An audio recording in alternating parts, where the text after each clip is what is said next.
Donc, déjà en observant l'expression que nous obtenons à partir de la différence de f de x moins y, nous pourrons donc chercher le signe de moins 2 sur x moins 1. Parce que n'oubliez pas que l'objectif est de chercher le signe de f de x moins y. Et qui parle du signe de f de x moins y parle du signe de moins 2 sur x moins 1. Donc ici, rappelez-vous également que nous avions déjà, comment l'appelle-t-on, connu le signe du dénominateur x moins 1 depuis le début. Donc nous avions dit que x moins l'infini 1, voilà, plus l'infini, puisque 1 n'appartient pas à l'ensemble de définition, donc je fais deux traits là-bas. Nous avions dit que x moins 1 avait pour signe comment ici moins et ici plus. Or, maintenant, nous cherchons le signe de moins 2 sur x moins 1. Comme on connaît déjà le signe de x moins 1, on peut donc continuer avec le signe de moins 2 sur quoi? Sur x moins 1.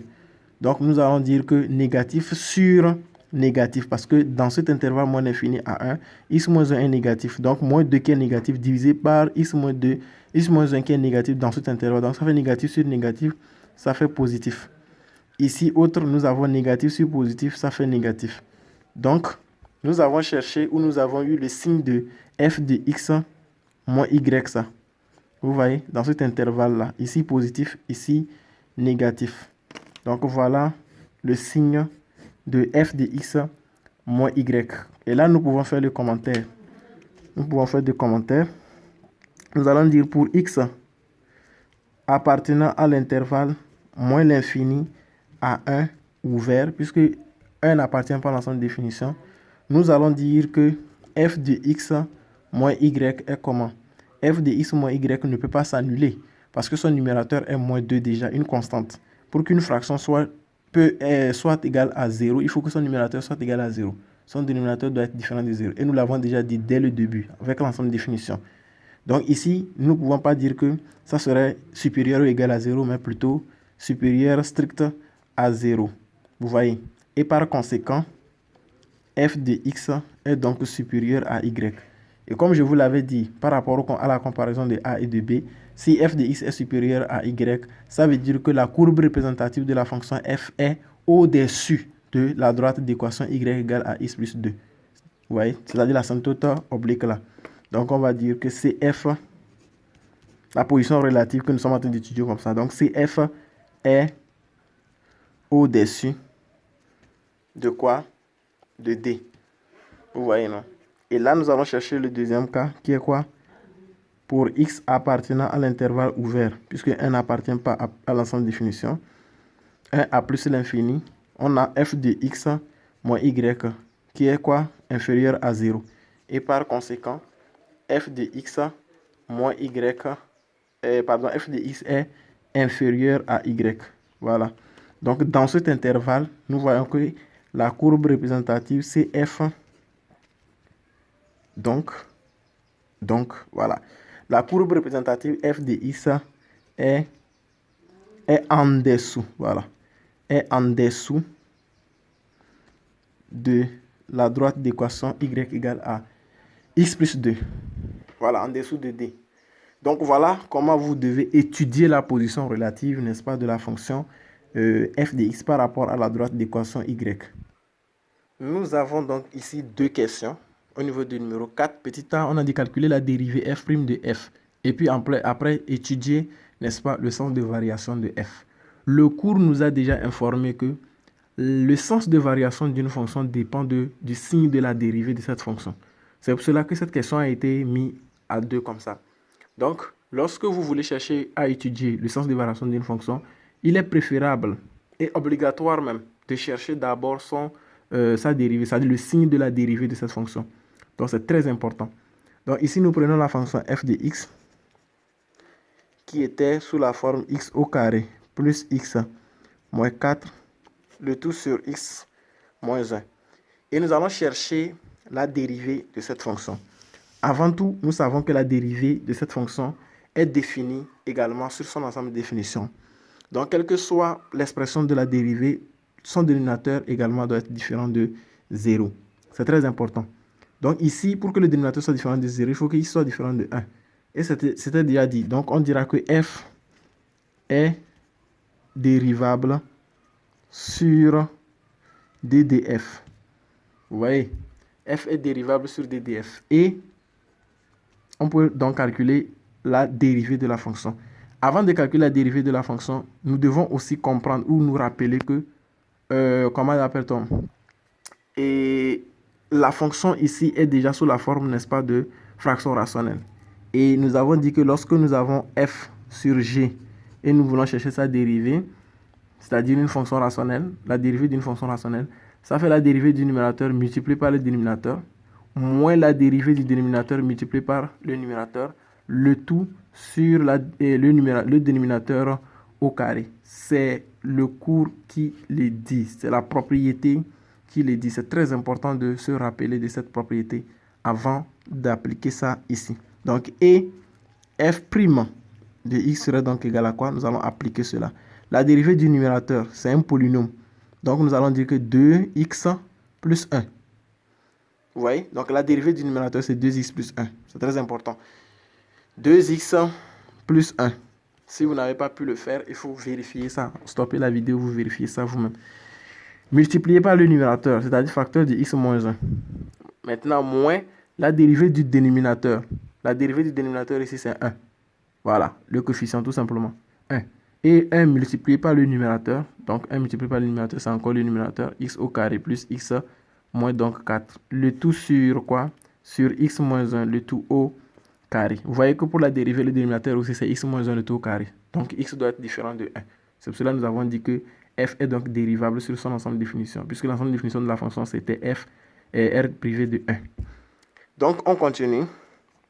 Ici, nous allons développer, n'est-ce pas? En développant, nous obtenons quoi? 2x fois x, ça fait 2x au carré, plus, moins, pardon, 2x, et après nous avons plus x moins 1. J'espère que vous avez compris. Et ici, le signe moins multiplie tous les éléments de la parenthèse. Donc ça nous fait x au carré, moins x plus donc 4. Le tout sur x moins 1, le tout au carré. Et par réduction, nous avons 2x au carré moins x au carré. Il va nous rester x au carré. Nous avons 2x. Ici, d'abord, nous avons x plus x moins x. Ça fait 0 déjà. Et ici, nous avons moins 2x tout simplement. Et là, nous avons moins 1 plus 4. Ça nous fait plus 3. Vous voyez, plus 3. C'est important. Plus 3. Le tout sur quoi? Sur x moins 1. Le tout au carré. Donc, voilà la dérivée de la fonction f. Alors, comme la deuxième question l'a dit également, après avoir cherché la dérivée de la fonction, on nous a demandé d'étudier le signe de le sens de variation de la fonction. Et nous avons dit précédemment que les sens de variation d'une fonction, comment l'appelle-t-on, dépend, n'est-ce pas, du signe de la dérivée de cette fonction. Donc, après avoir cherché la dérivée, nous allons chercher le signe de cette dérivée. Voilà donc la dérivée. Et pour chercher le signe d'une fraction rationnelle, nous savons très bien qu'il faut chercher le signe du numérateur et le signe du dénominateur. Et au final, connaître le signe de la fraction rationnelle. Donc, le signe de notre fonction numérateur, nous devons chercher ça. Pourquoi? Parce que nous savons que quel que soit x élément de R ou élément de DDF, nous allons dire ça, élément de DDF, le dénominateur x moins 1, le tout au carré, est déjà supérieur à 0. Vous voyez? Lui, il est déjà positif. On connaît déjà le signe du dénominateur. Quel que soit x élément de l'ensemble de définition, puisque le carré d'un nombre est toujours positif. Alors, nous allons tout simplement chercher le signe du numérateur. Et c'est ça qui dépend, et c'est de ça que la fonction dépend en fait. Le signe de cette fonction numérateur que la fonction dérivée dépend. Voilà. Donc, on va dire, posons f' de x égale à 0. Et qui dit f' de x égale à 0 dit que c'est le numérateur x au carré moins 2x plus 3 qui est égal à 0. Là, nous cherchons le discriminant. Ici, je vais chercher le discriminant simplifié, discriminant réduit. Pourquoi? Parce que le b que j'observe ici est pair. Pair positif ou pair négatif. Ici, c'est pair négatif. Donc, que ce b-là soit pair positif ou pair négatif, cette méthode de discriminant simplifié s'applique. Lorsque c'est pair comme ça, vous pouvez appliquer le discriminant simplifié, la propriété ou bien la définition ou la formule de discriminant simplifié pour vous permettre, n'est-ce pas, d'aller plus vite, pour éviter de faire les simplifications encore plus tard si vous utilisez le discriminant en question. Donc, je vous donne la formule de discriminant simplifié. Discriminant simplifié, ça fait B sur 2, le tout au carré, moins donc 4A, excusez-moi, moins donc AC. Je reprends, excusez. Discriminant simplifié, c'est quoi? C'est B sur 2, le tout au carré, moins AC. C'est une formule que vous devez retenir lorsque vous vous rendez compte, vous allez appliquer plutôt lorsque vous vous rendez compte que le B est pair. Pair positif ou pair négatif, j'insiste toujours. Donc ici, c'est pair négatif, donc nous allons appliquer ce discriminant-là.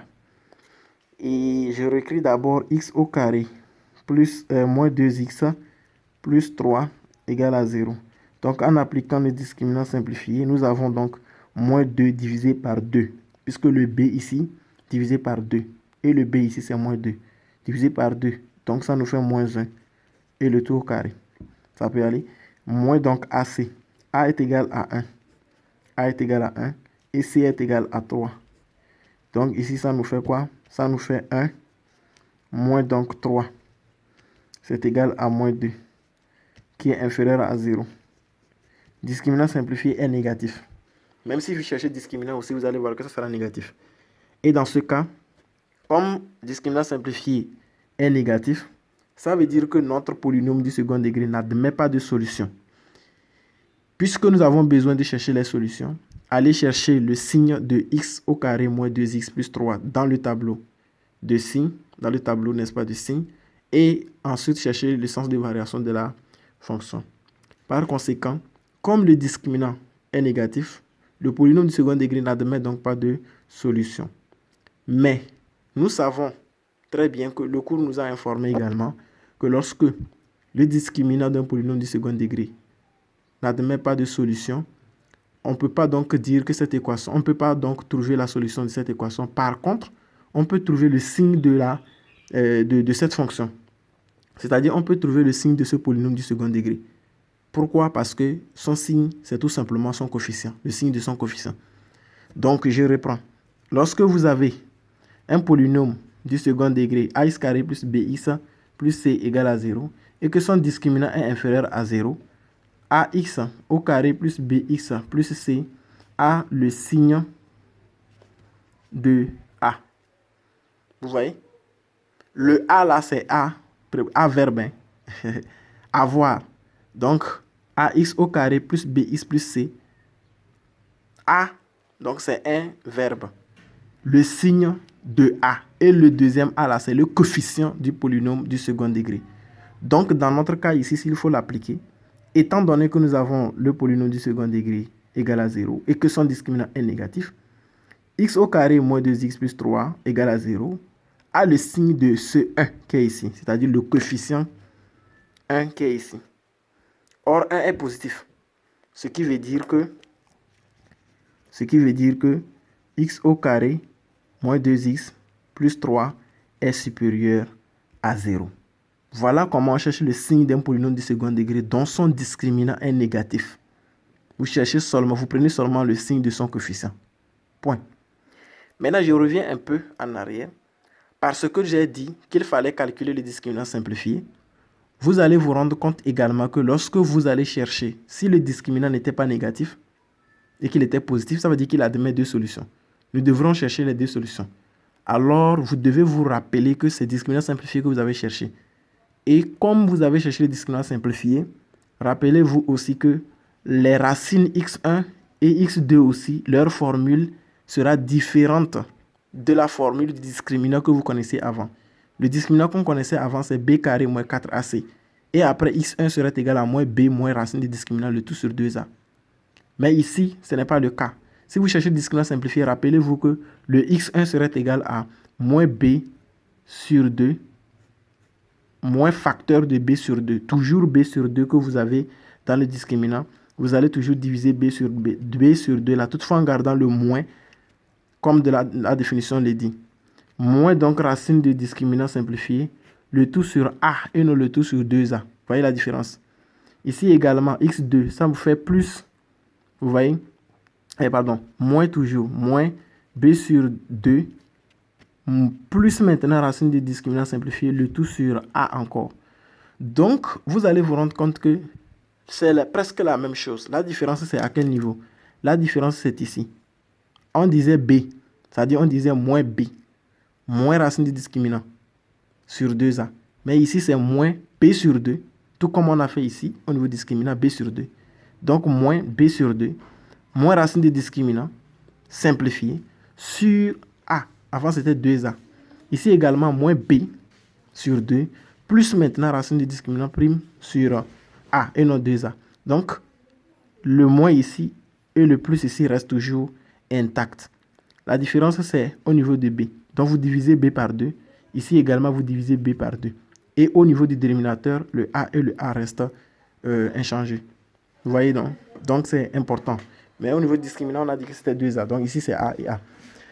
Bien, donc, comme nous savons que le numérateur de x qui est comme cette fonction, polynôme du second degré, est supérieur à 0, le dénominateur aussi, nous avons déjà dit que lui aussi est supérieur à 0, c'est ça ici. Donc, au final, le numérateur positif sur le dénominateur positif, ça veut dire que la fonction dérivée f' de x est finalement supérieure stricte à 0. Et le cours dit, lorsque la dérivée d'une fonction est négative, ça veut dire que la fonction elle-même est décroissante. Et si la dérivée d'une fonction est positive, ça veut dire que la fonction elle-même, elle est croissante. Donc, dans ce cas, comme notre fonction est positive, la dérivée de notre fonction est positive, on pourra donc conclure que donc, f est strictement, puisque c'est une inégalité stricte, supérieure stricte à 0, donc on dira f est strictement croissante sur DDF. Voilà donc le sens de variation de la fonction f. Donc, petit b, établissons le tableau de variation de f. Nous allons donc établir le tableau de variation de la fonction f. Donc, la fonction était définie sur l'intervalle moins l'infini à 1. Donc, on va dire moins l'infini à 1, de 1 à plus l'infini. Vous voyez? Donc, la fonction n'était pas définie à 1. Donc, il faut le matérialiser. C'est très important. Et là, nous avons la dérivée de la fonction qui était comment? Qui est toujours positive dans n'importe quel intervalle. C'est ce que nous avons dit. Elle est positive dans n'importe quel intervalle, cette dérivée. Et là, la fonction, qu'est-ce que nous avons dit de la variation de cette fonction? Sur son ensemble de définitions, on a dit qu'elle est croissante. Elle est croissante toujours. Rappelez-vous que lorsque nous avons calculé la limite, quand x tend vers moins l'infini, on a trouvé quoi? Voilà, donc nous avions dit que limite, quand x tend vers moins l'infini, était égale à moins l'infini. Limite, quand x tend vers plus l'infini, était égale à plus l'infini. Donc ici, limite, quand x tend vers moins l'infini, on va placer ça ici, moins l'infini. Limite, quand x tend vers plus l'infini, on va placer ça ici, plus l'infini. Lorsque nous avons calculé la limite à 1, lorsque x tend vers 1 à gauche, on mettra ça ici. La limite x tend vers 1 à droite, on mettra ça ici. Donc nous allons vérifier, nous allons rappeler de ça. C'est ça. Lorsque nous avons calculé la limite x tend vers 1 à gauche, on a trouvé plus l'infini. Et à droite, on a trouvé moins l'infini. Donc à gauche, plus l'infini. À droite, moins l'infini. Voilà donc le tableau de variation ainsi fait.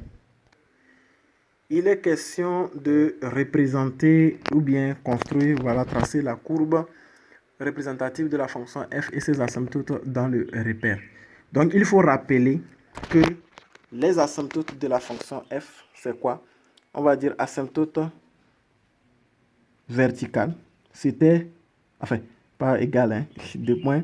C'était l'équation x égale à 1. Vous voyez? Et l'asymptote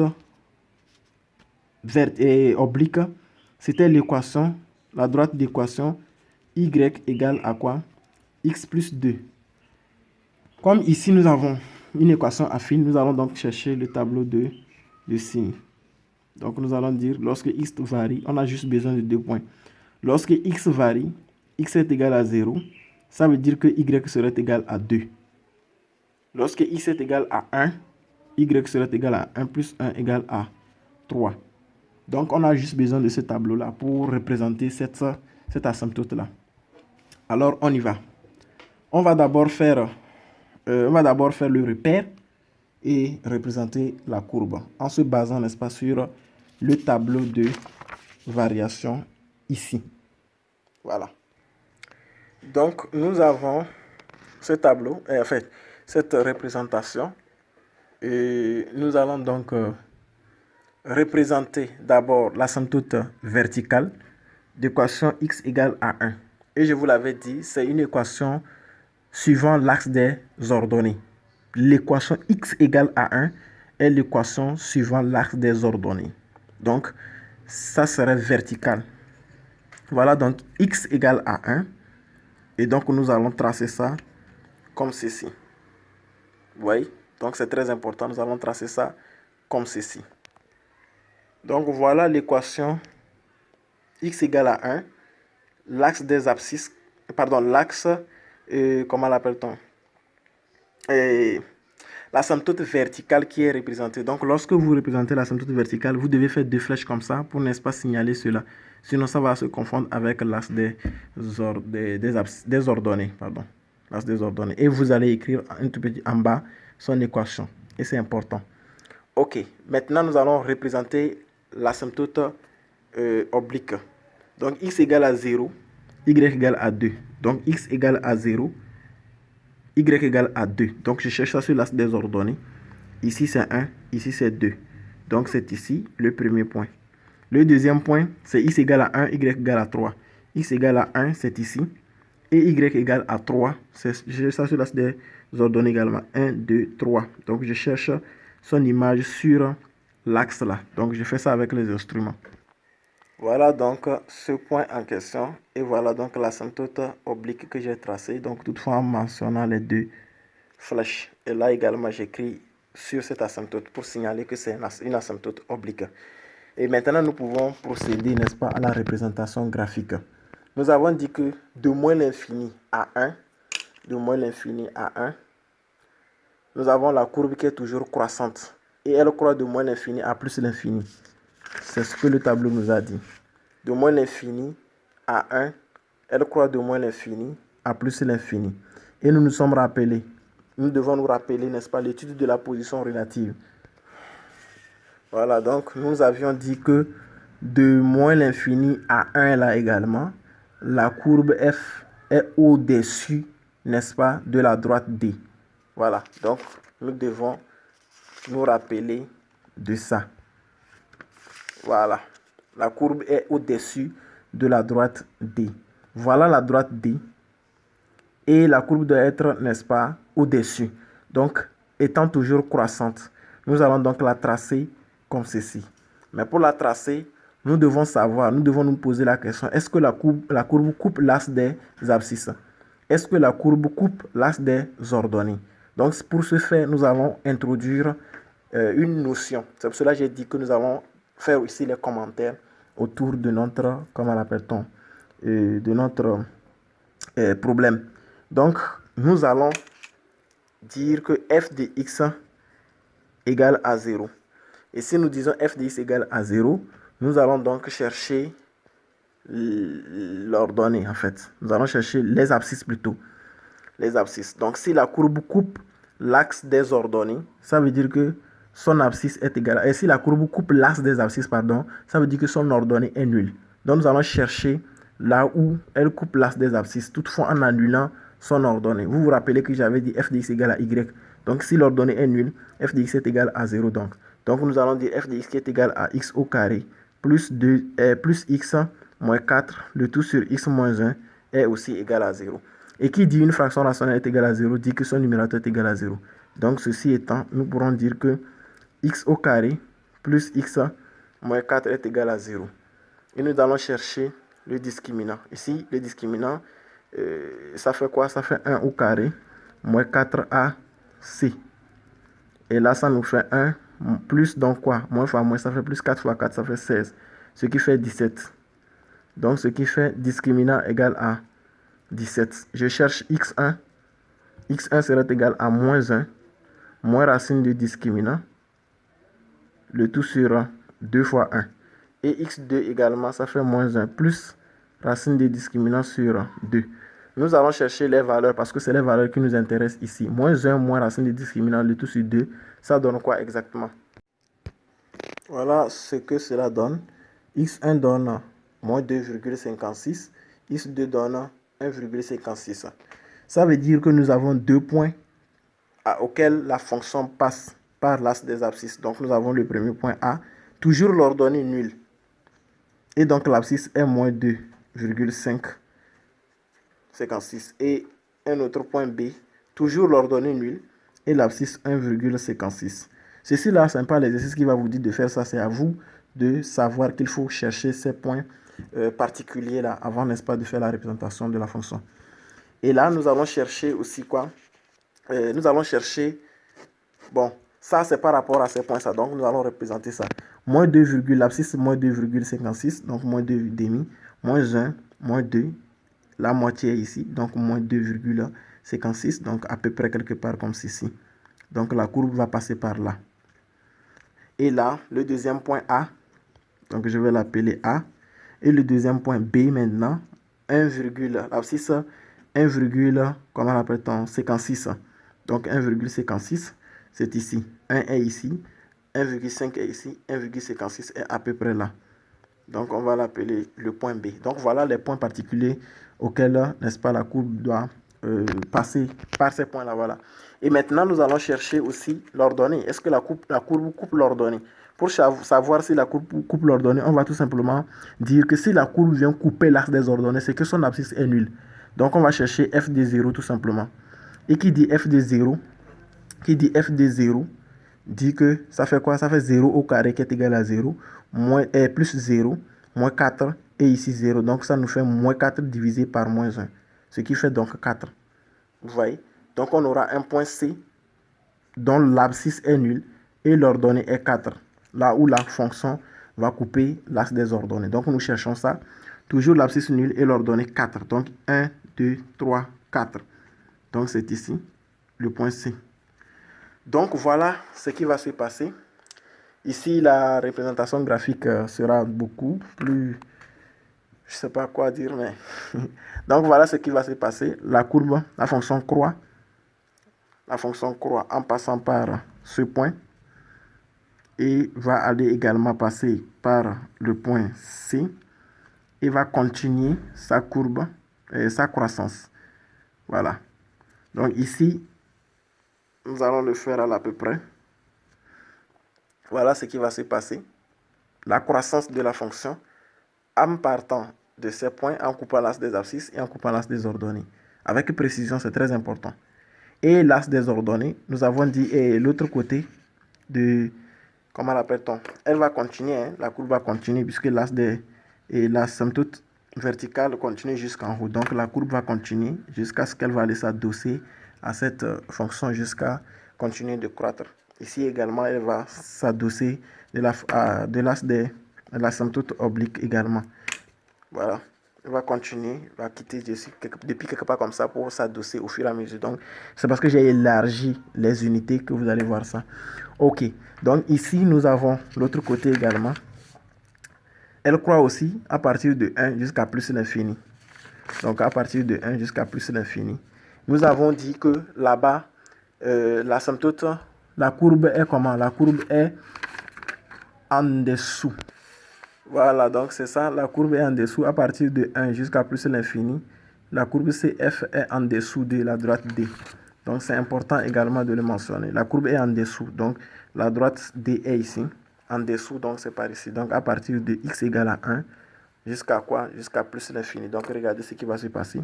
La courbe va quitter là, va passer par le point B, va continuer, comme je vous l'ai dit, va continuer jusqu'à s'adosser de notre fonction et notre asymptote oblique également. Voilà, donc elle va continuer jusqu'à s'adosser.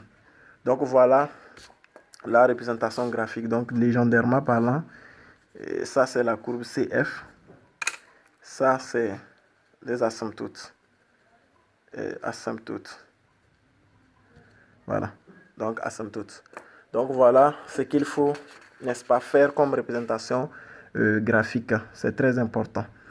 Donc voici la fin de cette vidéo. Elle a pris du temps, mais si vous allez être posé, doucement, vous allez comprendre énormément des choses que nous avons, n'est-ce pas, abordées dans ce problème. On va se retrouver également dans un autre problème, étude des fonctions, pour encore élargir, n'est-ce pas, l'étude des fonctions avec d'autres types de fonctions également, que ce soit des fonctions irrationnelles, que ce soit des fonctions, des fonctions irrationnelles et des fonctions rationnelles également, ou des polynômes du second degré, ou de premier degré, ou de troisième degré. Donc, merci d'avoir suivi cette vidéo jusqu'à la fin. On se retrouve dans une autre séquence.